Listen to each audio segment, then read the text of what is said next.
అక్కడ దాకా డిఎస్పీ బతిలాడి దండం దశకం పెట్టి పోలీస్ స్టేషన్ పోయినాక పత్తా కనపడ్డు.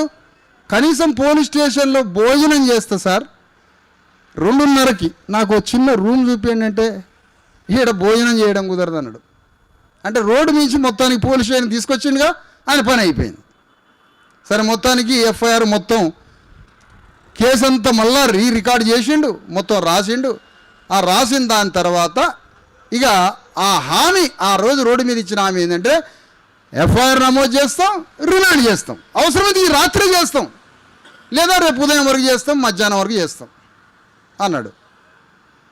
వాళ్ళ మీద కొద్దిగా కొంచెమే ఒక పాయింట్ అనుకొని సరే పొద్దున్నే అంత అయిపోయింది, 4 గంటలకు రిటర్న్ అయినా సార్. మరి రిమాండ్ చేసిరంటే వాళ్ళని పట్టుకొచ్చి ఒక గదిలో పెట్టినా అన్నాడు. ఏ గదిలో పెట్టినామంటే పోలీస్ స్టేషన్ లేదు, వేరే ప్రైవేట్ రూమ్లో పెట్టినా అన్నాడు.